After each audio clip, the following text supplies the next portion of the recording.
Bonjour. De quoi va-t-on parler avec les auditeurs d'Europe 1 tout à l'heure? Comme l'actualité est un peu redondante, si je vous dis Daniel Zorzetto, si je vous dis Gérard Madronet, si je vous dis Jean Djorkaeff, si je vous dis Édouard Cula. Ah oui, Djorkaeff, ça me dit quelque chose. Ouais. Eh Les bien, ministres des je vous footballeurs. parle de joueurs Oui. qui ont été footballeurs au Paris Football Club, Ah, en le Paris première FC. division, Ah oui. en 1973 et 74. Avant le Paris Saint-Germain, il y avait le Paris Football Club. Et puis le Paris Football Club a eu une trajectoire particulière. Il est aujourd'hui en Ligue 2. Avant, on disait Oui. deuxième division. Ah, il est leader. Leader David. de la Il est Ligue 2. leader.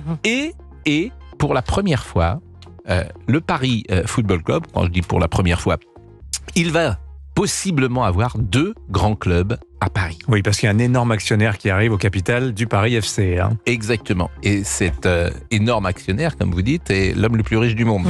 Donc c'est Bernard pas Arnault. rien. C'est Monsieur Bernard Arnault. Le Matra Racing avait eu une aventure, et c'était Jean-Luc Lagardère.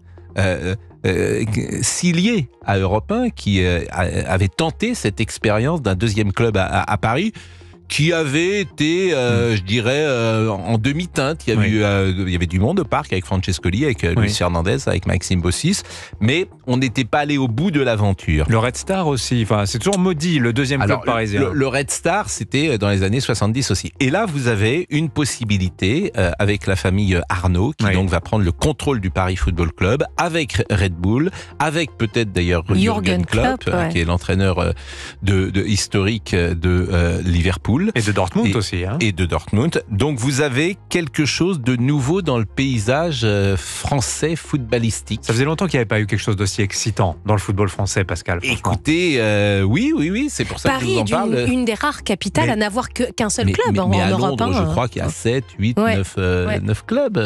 À Madrid, Chelsea, à Tottenham, tous les Anglais. Alors à Madrid, bien sûr, l'Atlético, le Real, bien évidemment. Donc c'est une nouvelle qui réjouira beaucoup d'amateurs, parce que le PSG a une identité très forte, comme le Red Star d'ailleurs. Il joue à Charletti, il joue gratos d'ailleurs, parce que oui, alors le club, le a stade est tellement priori, pourri. Il va falloir changer le stade. Le déménagement, ce serait au stade Jean-Bouin. Ça peut être très rapide, surtout si le PSC monte en première division. Le stade Jean-Bouin aujourd'hui, c'est la concession du Stade Français qui joue en rugby, mais il est possible qu'il y ait un accord. Parce que le PSC à Charletti en première division, à mon avis, le stade est un peu trop faible. Mais voilà, il peut avoir une concurrence à Paris, et la concurrence est toujours une bonne chose, comme vous le savez, dans tous les domaines. Allez, on s'aère l'esprit, on va parler football, tiens, tout à l'heure. Chers camarades. Voilà, de 11h à 13h sur Europe 1, Pascal Pro et vous qui vous attend en nombre au standard, le numéro Anissa Dadi.